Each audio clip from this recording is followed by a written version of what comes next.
Hello, my name is Katie and welcome to, well, probably part one of my February 2021 wrap up.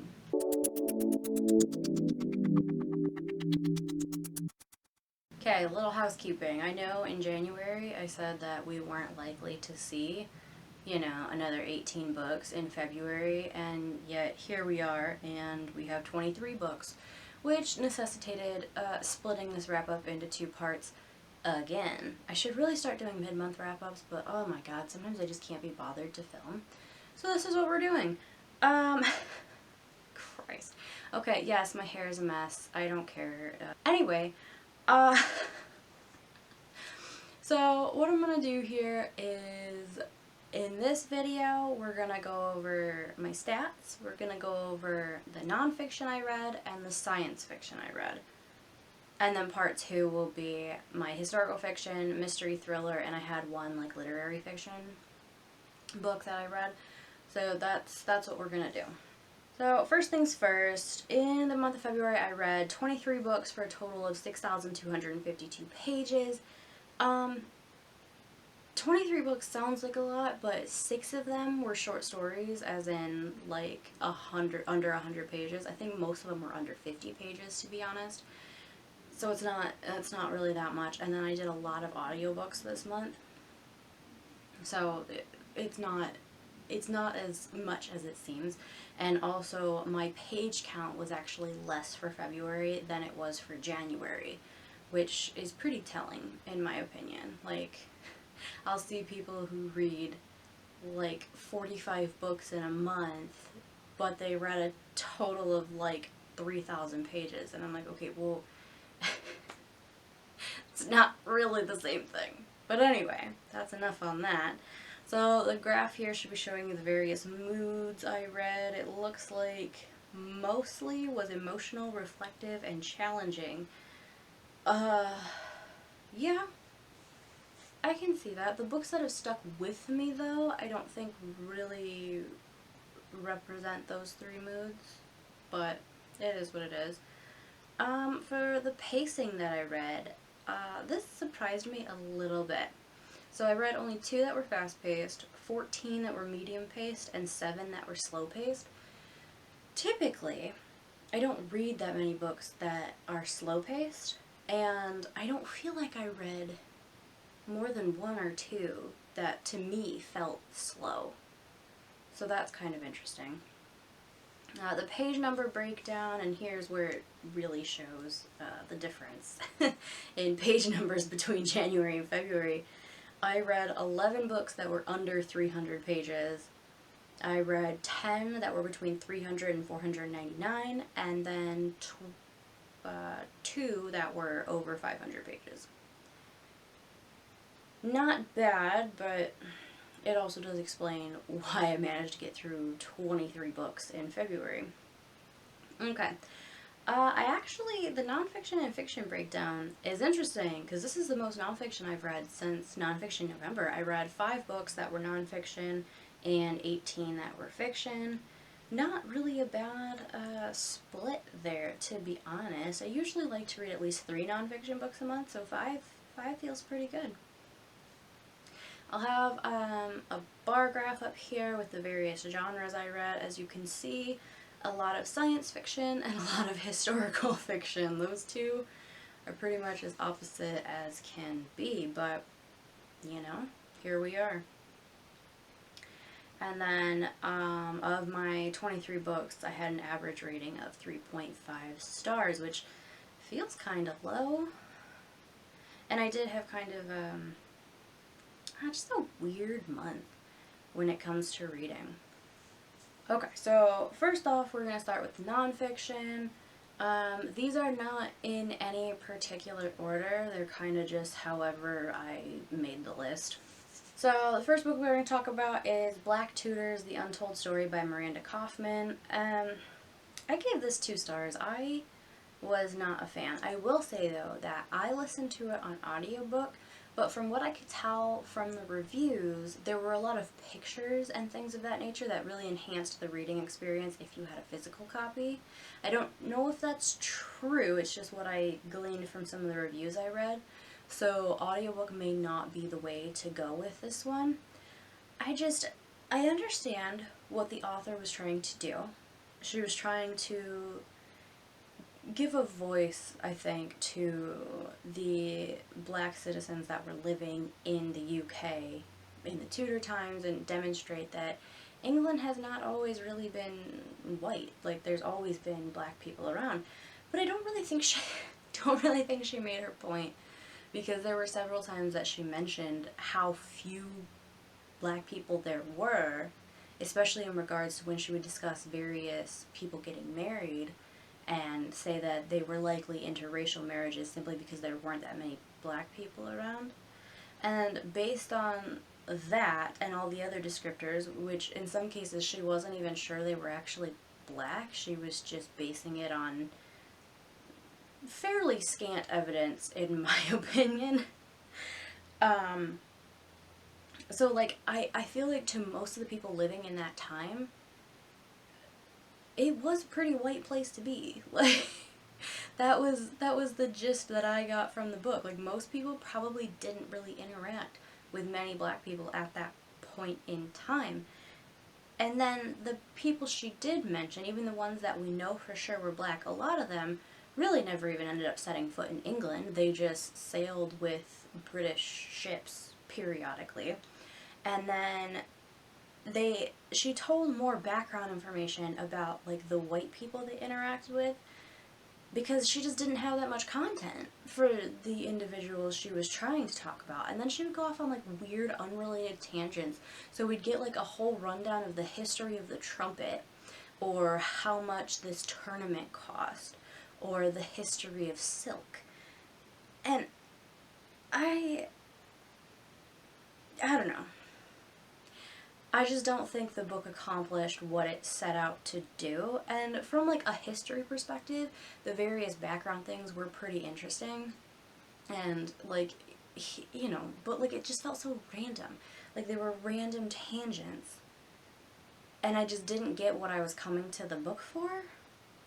So that's why I gave this 2 stars. I was fairly disappointed. The next book, The Science of Storytelling by Will Storr, I actually really loved this. I gave this 5 stars. Will Storr kept it fairly short, and he even said that, like, when he was doing the research, he wasn't even doing it for a book to begin with. He just realized he had enough content for a short book, and so he decided to publish it. And I appreciate that he just kept it short rather than trying to cram in unrelated information to flesh out the pages some. But what he did was, he was primarily a nonfiction writer. He was trying to write a fiction story and realized just how different that is. So in doing this research for how to write compelling fiction, he started seeing a lot of similarities in neuroscience and psychology.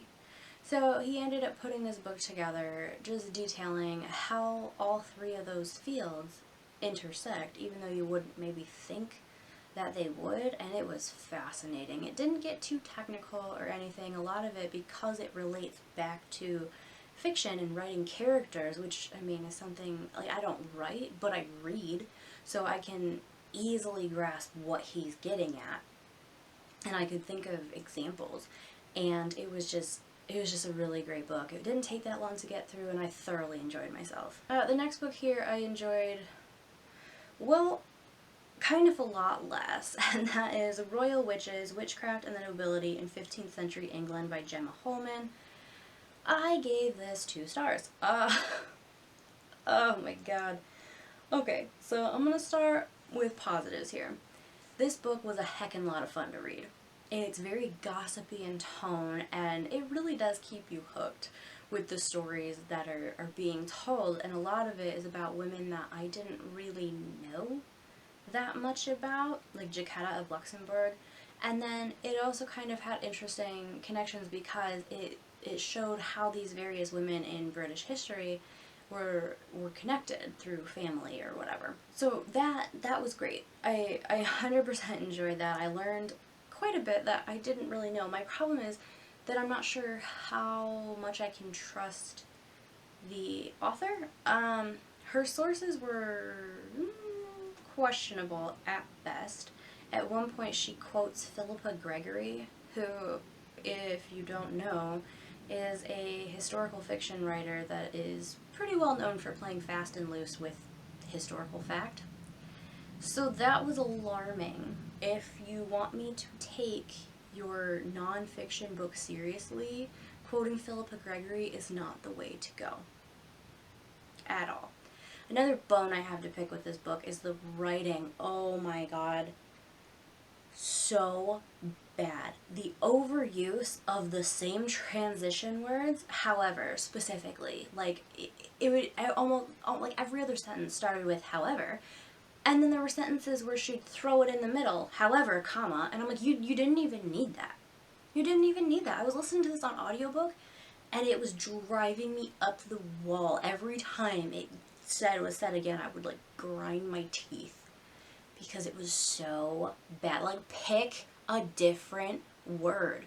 Or learn how to transition without using however. Like, it's not that hard. Oh my god. So that drove me absolutely batty. So was it fun? Yes. Do I recommend reading it? Sure. But one, don't take everything super seriously as far as counting it as fact, because there's a lot of speculation and I don't really trust the author's sources. And two, you're just gonna have to ignore the bad writing. Like, that's just gonna be a thing. Okay, the next one, Gods and Robots, Myths, Machines, and Ancient Dreams of Technology by Adrienne Weir. Oh lord, I gave this one 2 stars as well. So, first of all, this book was boring. It was very boring. It felt like you were reading a research paper. Which is fine, you know, in its place, but not really as, like, a marketable book. Like, it's not good for that. It was very well researched, which I appreciated, but so dry. Oh my god. Like, reading this, I don't even think that I like Greek mythology anymore. That's how boring this was. Not to mention, like, the way it's pitched as Myths, Machines, and Ancient Dreams of Technology, I thought it was going to be varied throughout, like, a lot of different cultures and things of that nature. But it really wasn't. It was pretty much solely focused on Greek myth with, like, 1 or 2 lines about, like, Chinese myth thrown in. So that was annoying. And then on top of that, I never really saw the connecting line. Like, I never understood what the author was driving at. It just kind of felt like disjointed stories about how mythology inspired technology. But then in the epilogue, she talks about her intent with it was to demonstrate the dangers of AI. But, like, I didn't get that. Like, I didn't know that was her point until I read it in the epilogue. So, like, maybe you should have started with that? I don't know. It is what it is. I don't really recommend it at all. The last nonfiction book I read, and this is the only one I actually physically read, was The Diary of a Young Girl by Anne Frank. This broke my heart. Oh my god. I didn't rate it because, like, how the heck do you rate somebody's diary? I saw people giving this, like, 3 stars and stuff. I was like, what are you rating? Her life? Like, she can't change her life. Not to mention, like, was it not interesting enough for you? Okay, well, she was locked up in a room. So what did you really... what did you want?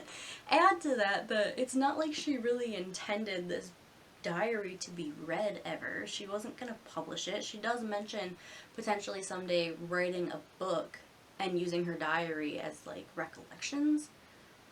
But, like, I was just confused. Like, how do you rate somebody's diary? I don't understand. So if, like, you have an explanation for how that works, let me know, because I'm confused. This was so sad. So first of all, I had to keep reminding myself over and over and over again that she was a real person and these were real things that she was feeling, because I think as, like, a defense mechanism, I was trying to pretend like it was fiction, because hearing her talk about the things she wants to do after the war and how she wants to be a journalist and how she thought she'd be a good mother, oh my god, it killed me. And then on top of that, oh my god, she mentions that she would like to write in some way, shape, or form because she wants to be remembered even after she dies. And, like, her wish was fulfilled, obviously, because this is read by so many people.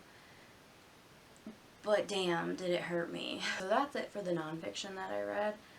Getting into science fiction, I read Project Hail Mary by Andy Weir. This doesn't come out till May, but I was lucky enough to win this in a Goodreads giveaway. I did film a review for it. I think it should be up by the time this goes up, so I will link it in the cards because I don't want to waste too much time getting into it here. This was amazing. I gave this 5 stars. It follows a man, his name is Ryland Grace. He is sent on this mission to save the sun, and in saving the sun, save Earth. God, just so funny.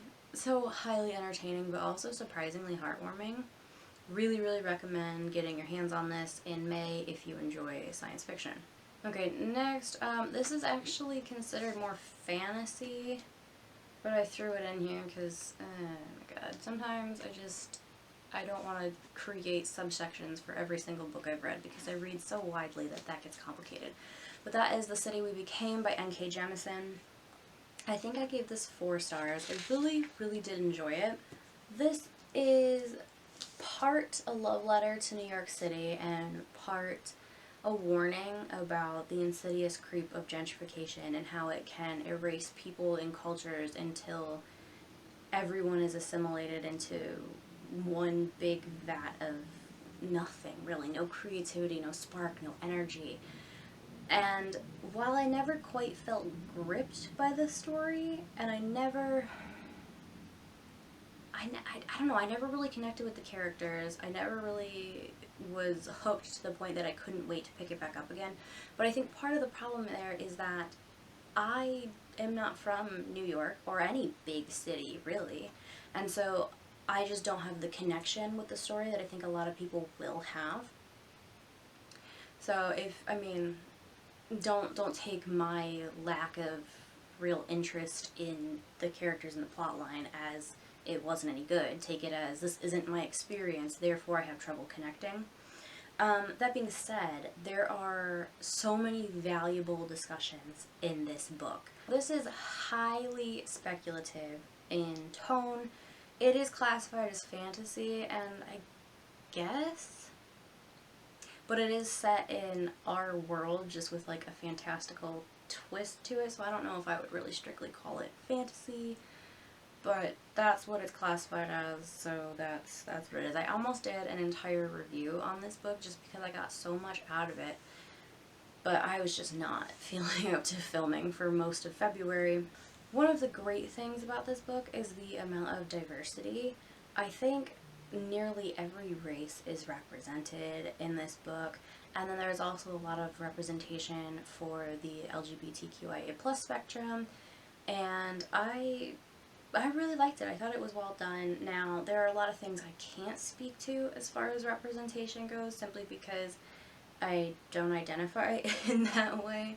But from my point of view, I think it was done very, very well. N.K. Jemisin is a wonderful writer. Like, she really is. She's very good at weaving a story together and getting her point across without feeling too heavy-handed, and I really appreciated that about this book. Okay, last for the science fiction and for this portion of the wrap-up, because I have a feeling that this is already like 30 minutes long.